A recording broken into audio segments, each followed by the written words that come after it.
questions. I'm ready. We'll start with Neil Mccready from rebelgrove.com. Hey, DJ, obviously this season's been completely different for you guys defensively from a production standpoint. I know there was a game early in the season against Arkansas where you gave up 676 yards and 51 points. And then after that, some of the guys have talked about they felt like things kind of came together and there was a turning point. I'm curious from your perspective, where did things sort of change in a positive way over the course of this year? Yeah, I mean, obviously, if you just look at it numbers wise and points and all that, from that point on after that game, we have really played well. I thought we played well to start the season as well. I mean, obviously, that game was not our best by any means.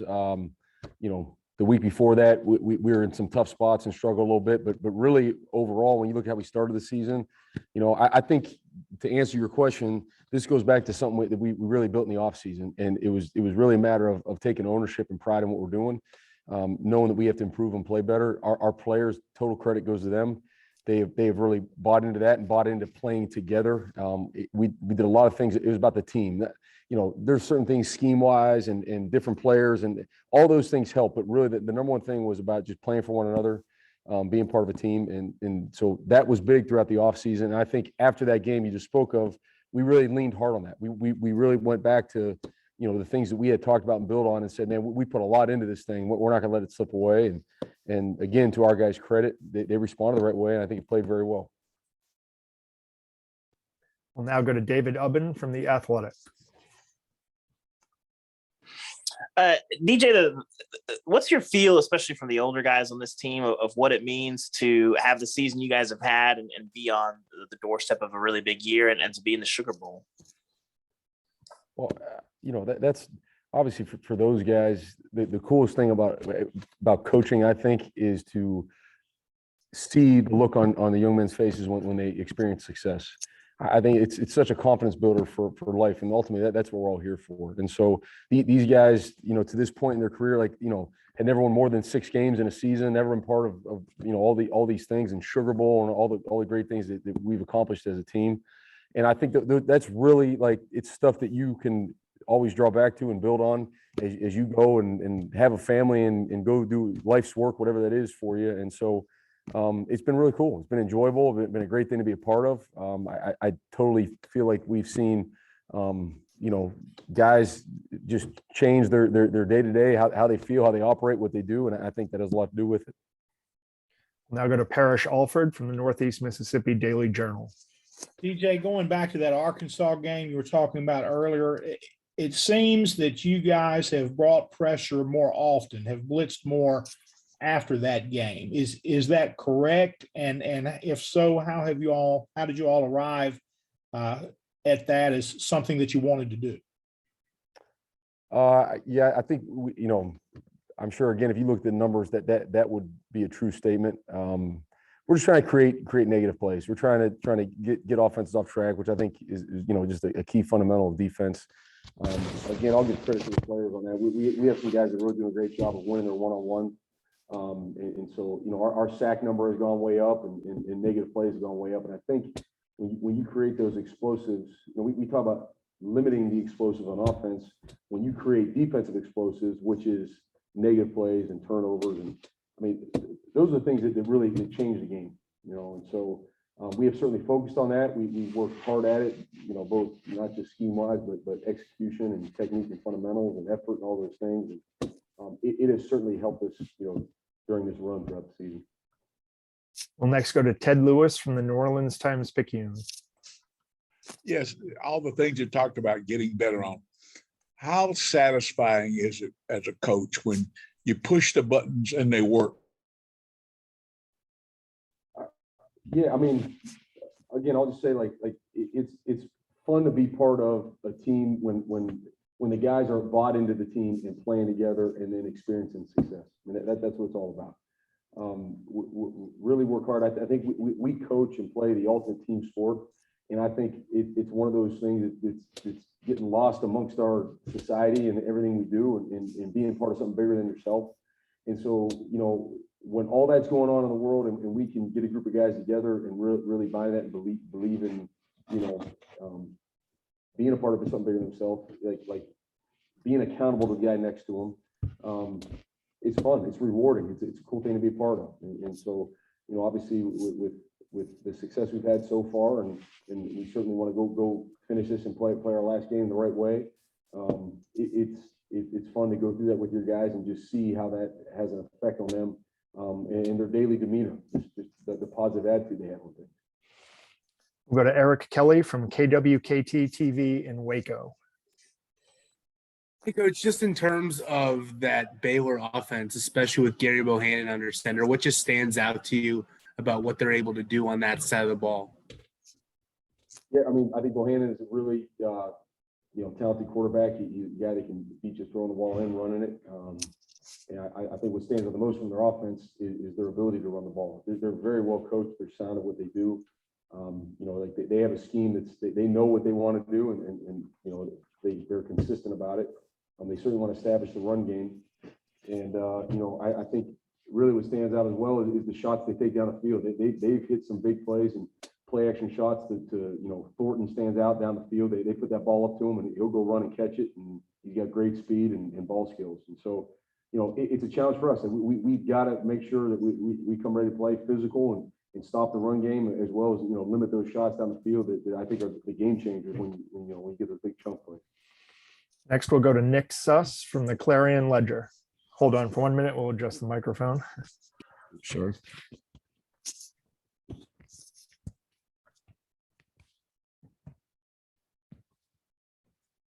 Perfect. And Sorry about back that. to Is that Nick better? Suss.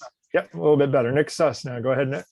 DJ, if you can think back with the 3-2-6, just what was the original spark of inspiration, if you remember, for trying that out, and what kind of kept you guys sticking with it through some of the growing period at the beginning of the season? I just think as a coach, it's always about how do you get your best guys on the field? What's best for the personnel you have, as opposed to saying, this is our scheme, this is our system, and just go plug it in and, whatever guys you have, make them go do it. I really think as a coach that's our job to find the best answer. And so it was something we actually played around with a little bit at the end of last year. I thought we played, go look at our bowl game last year and some of the games later in the year where we played better.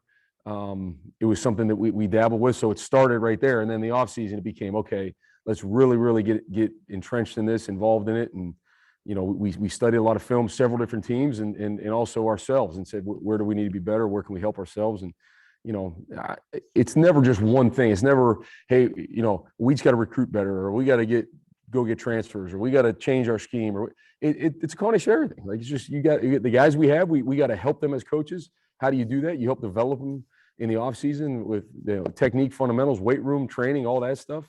All right, let's give them the best scheme we can that gives us best chance to win and go, coach it like crazy. And so that's, it started around that time, but it was a full deal the entire offseason to really get it right. One final question. This is from Michael Katz, Northeast Mississippi Daily Journal. Hey, DJ, I don't think we've talked to you since before the season started, but Sam Williams has obviously had an All-American caliber season. Did you see that coming from what you saw over the summer, and just what has his presence meant to this defense this season? Probably not a guy I could be more proud of. And I know, obviously the stats speak for themselves and the type of year he had, and that's all good. It's outstanding. But really the transformation he's made as a person in his life and just, being accountable both on and off the field, really buying into the team. I talked about it earlier. You talk about a guy that really bought into the team, and it's such a great example for his teammates to say, this guy truly just entrenched himself in the team. And what can I do to be a great teammate? And you look at all the individual things that came from that. Ultimately, we all understand. We know you got to do what you want to do what's best for you and extend your career. All that happened because the guy really, just bought into the team concept totally. And so it's been more of a transformation in Sam in his life than just as the football player. And that's what I'm most proud of. Most excited about to watch Sam as he continues on through his football career and life. Thank you very much for your time this afternoon, Coach. We really appreciate you taking time away from prep. All right. Yeah, guys. Thank you. Take care. Good afternoon, Coach. Can you hear me okay? Yeah, I can hear you. Can you hear me? Yep, we can hear you. Thank you very Yeah. much for taking the time this afternoon. I'll be your moderator. I'm going to introduce the media by name and media outlet, and they'll ask you the questions. Yep, absolutely. We're going to start off with David Johnson from 24/7 Sports. Hey, Chris, just wanted to get your perspective on a couple of guys in particular. What Chance Campbell has meant as a new addition to this defense this year, and also what you've seen from Sam Williams since you guys got here last year, year before last, and, in terms of his on the field and off the field growth. Yeah, absolutely. First off, I'll address the first one, Chance.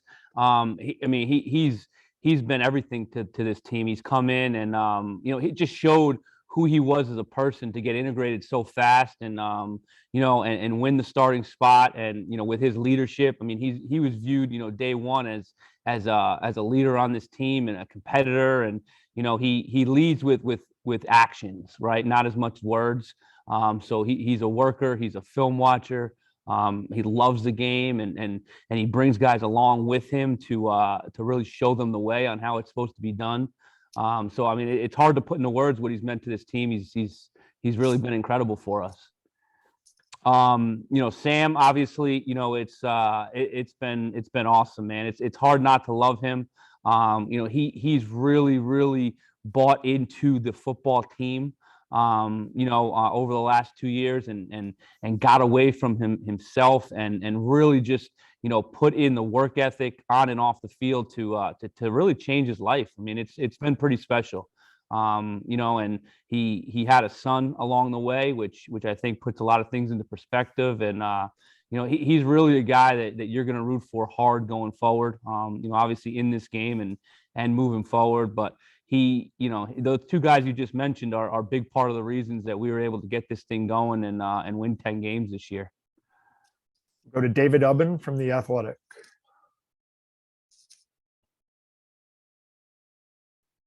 If you may be on mute, David. Gotcha. Can you hear me? Yes. Yeah, we got you. Thank you. What do you feel like it's meant to the guys on this team, especially the older guys, to experience the kind of success that they've had this year when that hadn't been the case, for the last for a lot of these guys most of their careers here? It means everything. The fun is in winning, right? So I think it means everything for them to stick it out and go through some highs and lows. And it's life lessons, as you go through this and you learn how to build a team and come from a defense that was laughed at to competitive on the football field that can shut down anyone. It's for us, it's awesome to see, and it's awesome, to grow young men. That's what we're in this for, to win football games, and that's where the fun is. But, to see them grow and see the glow in their eyes and the excitement they had to go play this football game is what you look at as a coach and makes you happy and know that, we've done it the right way. So, it's a special feeling for them. And, it's funny, I was talking to Lakia Henry just before, and he said, Coach, I wore a mask around my own son, over Christmas because this is the first time I get to go to a bowl game. And you realize last year he missed it because of COVID. So, it's a special opportunity for these guys. And, it's his first, some of them, it's their first bowl game of their life, and other ones it's from last year, but it's really the first big one. And, they're excited for it. We'll go to Neil Mccready from rebelgrove.com. Hey, Chris, I'm curious. You mentioned after last season and some of the seasons before when the numbers weren't good and guys weren't exactly thrilled with the way the season went. How did when things didn't go well defensively against Arkansas in that game, how did you guys kind of hold it together? DJ was talking about how guys really after that said, hey, we put a lot of work into this. Let's apply it with each other. But how difficult was that to kind of keep confidence after, 676 yards and 51 points against an SEC team? Yeah, it wasn't difficult at all because we didn't shy away from it last year. We hit it right in the mouth and we believe in each other and we believe in the process that we needed. And so we didn't, we sat in here and we watched it and we were hard on ourselves and didn't shy away. So, it was just something that, we got to get back to work and we got to continue. And there was really good moments in that game too. I forgot to score at halftime, but we were playing pretty well. And then it kind of fell apart. And, we just knew that, we had to do some different things as coaches. We were asking guys to play 99, 100 snaps in a game, and we had to adapt and do some different things. And I think we all looked at ourselves, after that game, because we felt we had a pretty good defense.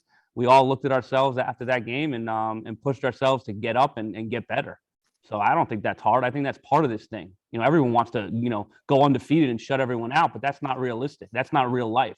So when, if you're looking at attacking this like real life and overcoming things, then I don't think it's very hard at all. Next is Nick Suss from the Clarion Ledger. Chris, we've heard so much this year about how Springer can sometimes be the engine of the defense. He's not exactly filling up the stat sheet. So from a coach's perspective, what is it that he does so well that allows you guys to play through him? Plays as hard as you can. He's violent. He's aggressive. He'll take anyone's head off at any moment. You feel him on the field. So that's what he does. All the intangible stuff. Obviously, he missed, those couple games in the middle of the year, and that was a tough loss for us because he was the engine, he was the leader, and when he went out, we had to adapt and move some stuff around. But when he came back, he re-energized us, and he's sometimes the stats aren't always the telling truth, but what he does on the field and what he's able to what he's able to get these guys to feel out there is what the most important thing is. And he's awesome. I mean, he's one of my favorite people I've ever coached in my life, because he'll do something wrong and he'll be so angry at himself and he'll want to fight you. And it's fun. It's every day. It's a fun deal. He has that about him. Time for one more question. We'll go to Ted Lewis from the New Orleans Times-Picayune. Yes, how your point. Ted, I'm not getting you. We lost you, Ted. Ted, we lost you. My apologies. We're going to go to Eric Kelly now from Waco. DJ talked about Baylor and how they're unique in the fact that they just know they're going to run it down. They're going to run it against you, but they still have that sort of success. What's that difficulty in a team where they're going to run, but they still seem to pick up 4 or 5 yards and carry? Yeah.